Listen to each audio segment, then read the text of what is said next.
بسم اللہ الرحمن الرحیم۔ ایسا لگتا ہے کہ ایف اے ٹی ایف والا معاملہ اپنے منطقی انجام تک پہنچنا شروع ہو گیا۔ پاکستان نے 40 میں سے 31 شرائط مکمل کر لی اور پاکستان اب ایشیا پیسفک گروپ کی توسیع شدہ سے فالو اپ فہرست میں شامل ہو گیا۔ ایف اے ٹی ایف کی تاریخ میں کسی بھی ملک کی جانب سے صرف 2 سال میں 20 معیارات میں بہتری ایک بے مثال بات ہے، اور یہ وفاق میں 14 اور صوبائی سطح پہ 3 قوانین میں بڑے پیمانے پہ اصلاحات کا نتیجہ۔ یہ 20 سے زیادہ وزارتوں اور محکموں کے نمائندے پہ مشتمل ایف اے ٹی ایم کی پوری ٹیم کی انتھک کوشش کے باعث ہوا ہے۔ ابھی پاکستان کو ایف اے ٹی ایف کے آئندہ اجلاس تک گرے لسٹ میں ہی رکھا گیا، تاہم اس کی ریٹنگ بہتر کر دی گئی ہے۔ دراصل سفارشات پہ عمل درآمد سے پاکستان کی فاٹف معاملات پہ سنجیدگی ظاہر ہوتی ہے، اور پاکستان انسداد منی لانڈرنگ اور اینٹی ٹیرر فائنینسنگ کے لیے عالمی معیار پہ پورا اترتا ہے۔ اس معاملے میں پاکستان نے قانون سازی بھی کی اور کئی ایسے اقدامات بھی اٹھائے ہیں جو کافی مثبت پیش رفت رہے ہیں، لیکن اب یہ معاملہ صرف قانون سازی کی حد تک نہیں رہا، بلکہ اس پہ سفارتی محاذ سے بھی لابنگ کرنے کی ضرورت ہے، جو کہ اس بار نظر نہیں آ رہی ہے، کیونکہ ہم کو نہیں بھولنا چاہیے کہ بھارت پاکستان کو بلیک لسٹ میں شامل کرانا چاہتا ہے۔ اگر حقائق دیکھے جائیں تو پاکستان بطور ریاست کبھی منی لانڈرنگ میں ملوث نہیں رہا، لیکن بھارت نے ایف اے ٹی ایف کے رکن ہونے کا ناجائز فائدہ اٹھاتے ہوئے پاکستان کو گرے لسٹ میں شامل کروایا تھا۔ اب پاکستان کو گرے لسٹ میں شامل کرنے کے دیگر عوامل بھی تھے۔ پاکستان کا نام بھارت کی طرف سے اس کے پاکستان کے خلاف بغض و عناد کی وجہ سے بھی شامل کیا گیا۔ اس سفارتی محاذ پہ پاکستان کو آنکھیں کھولی رکھنے کی اشد ضرورت ہے۔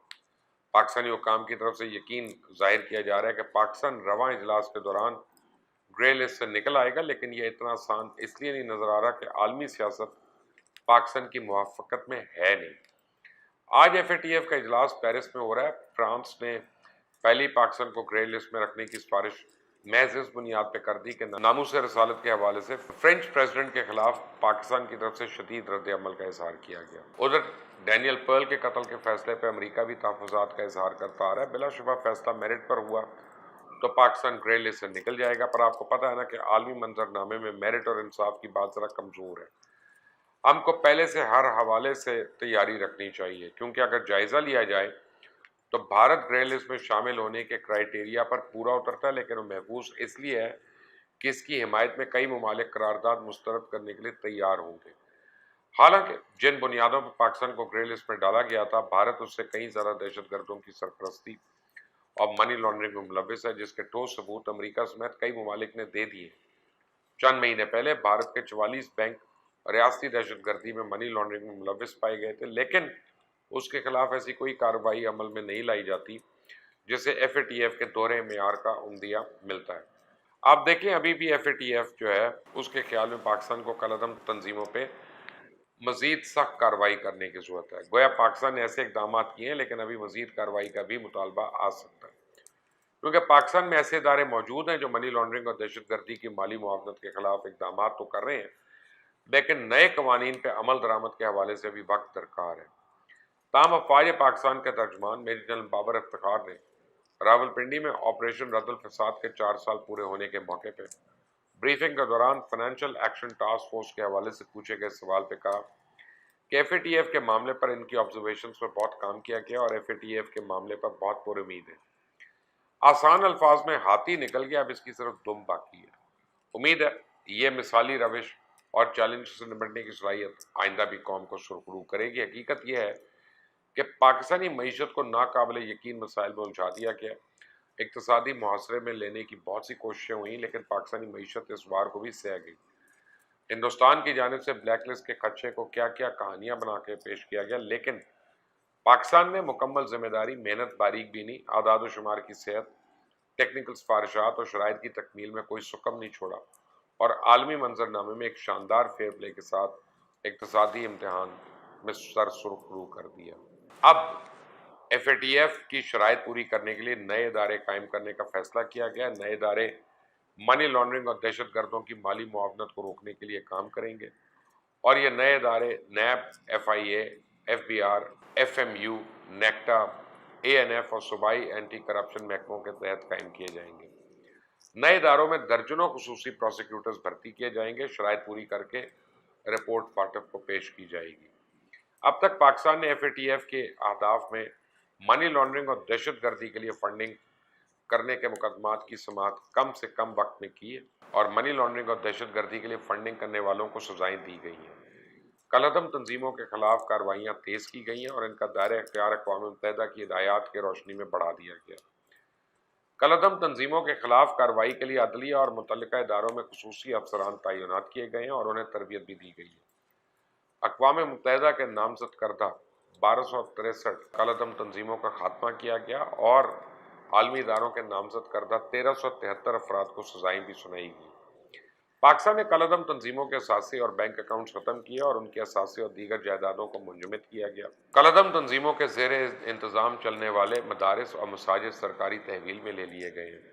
پاکستان نے دہشت گردی کی فنڈنگ کرنے والے اداروں کی عہدیداروں کو سزائیں دی اور اس سلسلے میں بھرپور حکمت عملی وضع کر کے ان پہ عمل درآمد کیا گیا۔ پاکستان نے دہشت گردی کی فنڈنگ میں ملوث افراد کے خلاف بھی کارروائیاں کی اور حکومت نے پاکستان میں مدارس کو اپ گریڈ کر کے اسکول کے مساوی بنایا گیا اور مدرسہ اصلاحات کے ذریعے مدارس کی اپ گریڈیشن جاری ہے۔ پاکستان نے مدرسہ اصلاحات کر کے مدرسے کو انتہا پسندی سے پاک کیا اور security and exchange commission of Pakistan صوبائی اور ضلعی حکومتیں اور انتظامیہ کے درمیان مکمل ضابطۂ کار وضع کیا گیا اور ایسا نظام بنایا گیا کہ اب کالعدم تنظیموں کو وفاق سے منجمد کر دیا جائے تو صوبوں اور اضلاع میں کسی دوسرے نام سے وہ کام نہیں کر سکے گی۔ اچھا، ہنڈی اور حوالے کی روک تھام کے لیے بینکنگ چینلز کو مربوط کیا گیا اور روشن ڈیجیٹل اکاؤنٹس کے ذریعے سمندر پار پاکستانیوں کو ترسیلات زر قانونی راستے سے پاکستان منگوانے کا اہم سنگ میل مل گیا۔ ہنڈی اور حوالہ کی مؤثر روک تھام کے لیے پاکستان زمینی، فضائی اور سمندری راستوں سے کرنسی اسمگلنگ کے خاتمے کے لیے بین الاقوامی معیار کے اقدامات کر رہا ہے اور پاکستان نے ایف اے ٹی ایف کے اہداف کے حصول کے لیے ملک میں کمپنیز ایکٹ 2017 میں ضروری ترامیم کی ہیں، جس سے بے نامی کمپنیز مکمل طور پہ ختم ہو جائیں گی۔ کمپنیوں کو حقیقی اور اصل مالکان کی تفصیلات دینا ہوں گی۔ اس طرح حصص کے لین دین میں بھی مشکوک ترسیلات کا وجود ختم ہو جائے گا۔ کمپنیز ایکٹ 2017 کے سیکشن 122 کے ساتھ ہی سیکشن 123 کا بھی اضافہ کیا گیا، جس کے تحت کمپنی کے اصل مالک کا نام ظاہر کرنا ہوگا۔ کمپنی اور اس کی ذیلی کمپنی کے بھی حقیقی مالک کا نام بتانا ہوگا۔ کمپنی سے فائدہ اٹھانے والے شیئر ہولڈرز کی تفصیلات بھی دینا ہوں گی۔ اس قانون کے تحت کسی بھی کمپنی میں محض 25% حصص رکھنے والے مالک تصور کیا جائے گا اور اسے اپنے ذرائع آمدن ظاہر کرنے ہوں گے، اور یہ قانون دنیا کے سخت ترین کارپوریٹ لاز میں سے ایک ہے۔ اس طرح قوانین کے ماحول میں سرمایہ کار گھٹن محسوس کرتے ہیں اور سرمایہ کاری سے ہچکچاتے ہیں۔ اسی کمپنیز کی سیکشن 60 میں اب سیکشن 60A بھی شامل کی گئی ہے اور سیکشن 60A کے تحت بیرر شیئرز ہولڈرز کا مکمل خاتمہ ہو جائے گا اور سیکشن 60A کے تحت کالعدم تنظیموں کو کمپنیز کے شیئرز نہیں مل سکیں گے اور شیئرز کے لین دین شکوک و شبہات سے پاک ہو جائیں گے۔ اس طرح شیئرز کی لین دین کے ذریعے مشکوک ترسیلات کا مکمل خاتمہ ہو جائے گا اور پاکستان نے ایف اے ٹی ایف کے دیے گئے اہداف میں آخری شرط جزوی طور پہ پوری کی، اور وہ یہ کہ پاکستان پوسٹ کے لیے نئی اسکیمز پہ پابندی عائد کر دی گئی ہے۔ تاہم ایف اے ٹی ایف چاہتا ہے کہ پاکستان پوسٹ کی تمام بینکنگ ٹرانزیکشنز کی اسٹیٹ بینک نگرانی کرے اور اس کی ادائیگیاں بھی اے ٹی ایم سے ہوں۔ اس سلسلے میں پاکستان بھرپور کوششوں میں مصروف ہے، لیکن یہ نظام اتنا پیچیدہ اور بوسیدہ ہے کہ اس کو اپ گریڈ کرنا آسان نہیں، کیونکہ پاکستان پوسٹ ملک کے ایسے علاقوں میں بھی بینکنگ، سرمایہ کاری اور پینشن اور دیگر مالیاتی امور سر انجام دیتا ہے جہاں مواصلات کی سہولت نہ ہونے کے برابر ہے۔